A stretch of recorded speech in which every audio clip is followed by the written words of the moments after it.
इससे पहले बात हो रही थी अगर तहरीक अदम इत्मीनाद कामयाब हो जाती है तो उसके बाद सेटअप क्या होगा। अपोजिशन का कहना है कि हर चीज़ हमने तैयार की हुई, अभी आपको क्यों बताएं सब बातें।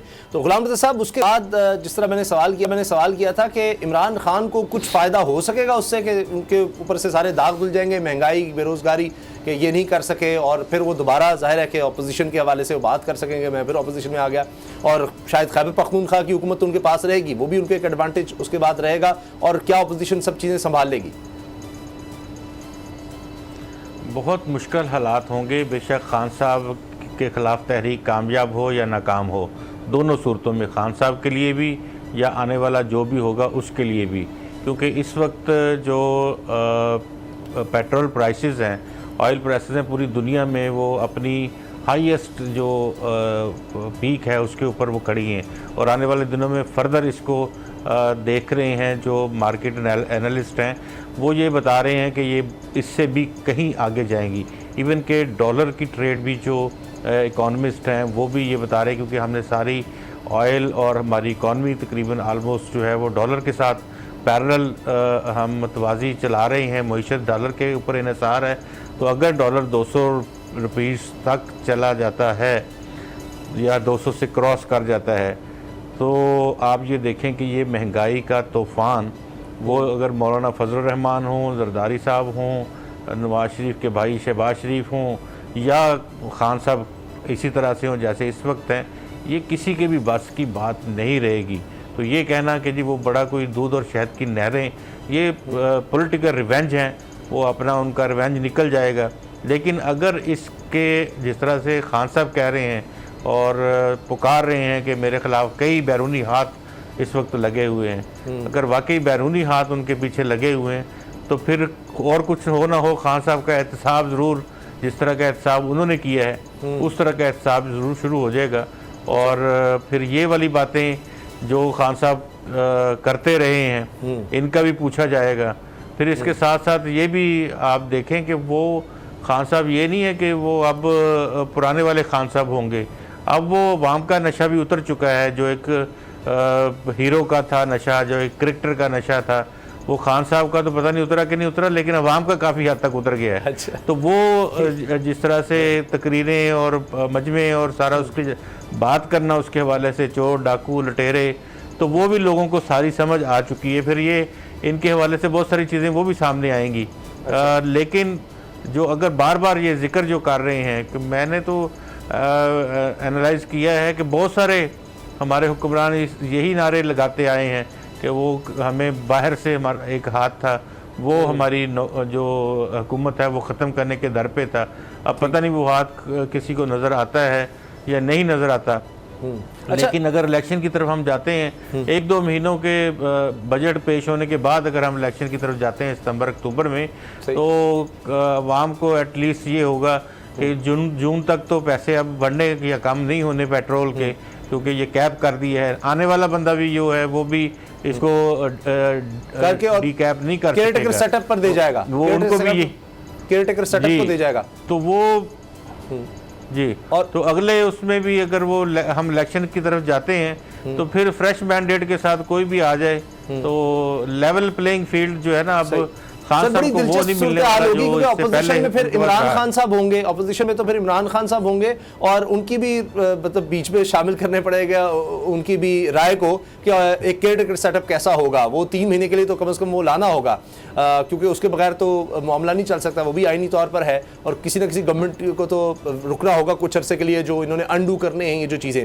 अच्छा बाबर डोगर साहब, अगर तो ये हालात संभाल गई, जो भी नया सेटअप आता है, अगर इमरान खान साहब डिस्क्वालीफाई होते हैं तो यानी डिस्क्वालीफाई कर अदम इत्मीनाद की तहरीक अगर उनके खिलाफ कामयाब होती है तो उसके बाद अगर हालात कंट्रोल कर लिए तो बल्ले बल्ले हो जाएगी, बड़ा ज़बरदस्त जनाब। फिर तो बिल्कुल सही था कि अपोजिशन, ये पीपल्स पार्टी हो, चाहे नून लीग हो, चाहे मौलाना साहब, सब लोग इनकी तरफ देखेंगे।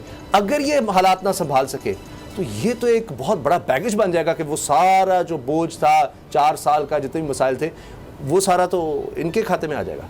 उसामा साहब, बिल्कुल मैं आपसे एग्री करता हूँ कि इकोनॉमी की सूरत हाल बड़ी ख़राब है और मुल्क में बिल्कुल क्योस है, अफरा तफरी है इस टाइम, और कोई गवर्नेंस नहीं है, कोई एडमिनिस्ट्रेशन नहीं है, इकोनॉमी की तरफ कोई देख नहीं रहा। खान साहब ने एक जगह पे पेट्रोल की कीमतें और बिजली की कीमत कम तो कर दी है, लेकिन ये चीज़ें ज़्यादा देर सस्टेन नहीं कर सकती। मार्केट में ऑयल की जो प्राइसेस चली गई हैं, इसके बाद अब जो भी नई गवर्नमेंट आएगी उसको 200 प्लस पे पेट्रोल जाएगा। इससे 14 साल की बुलंद तरीन सतह है। तो सर बड़ा मुश्किल है, बड़ा मुश्किल सिनेरियो है। अब देखें, शहबाज शरीफ उनको नॉमिनेट किया है, जो जरदारी साहब जो कह रहे हैं, जिस तरह से पार्टी जो कन्वे कर रही है कि शहबाज शरीफ ही प्राइम मिनिस्टर के कैंडिडेट हैं, और उन्होंने ये कहा कि हमने इस पे होमवर्क किया हुआ है। तो अब तो अगर अदम इत्मीनान की तहरीक कामयाब होती है और नया प्राइम मिनिस्टर आता है तो फिर पता चलेगा कि क्या होमवर्क। और बाबू साहब, आपने एक बात कही थी मेरे ख्याल प्रोग्राम के बाद ही कि सईद गनी साहब ने कहा जी फिर सदर के खिलाफ भी हम देखेंगे क्या सूरत बनती है। तो फिर तो इमरान खान साहब गए तो सदर भी गए, तो उसके बाद तो फिर जरदारी साहब फिर सदर। उसामा साहब, अगर इमरान खान जाते हैं तो आरिफ अलवी का भी जाना ठहर गया और उस्मान बुज़दार का भी जाना ठहर गया। अब तो ये शर्तें लग रही हैं कि पहले उस्मान बुज़दार जाएंगे या इमरान खान जाएंगे, क्योंकि जिस तरह से उस्मान बुज़दार के खिलाफ लेकिन ये हो सकता है कि जरदारी साहब फिर सदर बन जाए और वो फिर 5 साल के लिए होंगे। बिल्कुल हो सकता है, क्योंकि जाहिर बात है कि जो सेटअप बनना है उसमें सब ने उड़ना है। ये तो नहीं हो सकता कि प्राइम मिनिस्टर जो हैं वो शहबाज शरीफ हों और आरिफ अलवी ऊपर इमरान खान के बैठे हों, तो उनको भी, उनके खिलाफ भी इम्पीचमेंट की जाएगी। सदर साहब अगर 5 साल के लिए बच जाते हैं जरदारी साहब, वो तो फिर नून लीग को भी टफ टाइम देंगे इलेक्शन साहब। उसामा गाजी साहब, ये आसिफ अली जरदारी साहब को आप सदर क्यों बनाना चाहते हैं? सदर तो वो उस वक्त थे जब सारे इख्तियारात सदर के पास थे, फिर आहिस्ता आहिस्ता 5 साल में उन्होंने अपने इख्तियारात बिल्कुल आराम आराम से गिलानी साहब को दिए, और जब वो बिल्कुल बेख्तियार हो गए तो टाइम उनका ख़त्म हो गया। वो अब प्राइम मिनिस्टर की उम्मीदवार हैं, और अच्छा। आप उनका नाम प्राइम मिनिस्टर के तौर पे क्यों नहीं लेते? शहबाज शरीफ आपको शर्म आती? जरदारी साहब नहीं, प्राइम मिनिस्टर भी हो सकते हैं जरदारी साहब।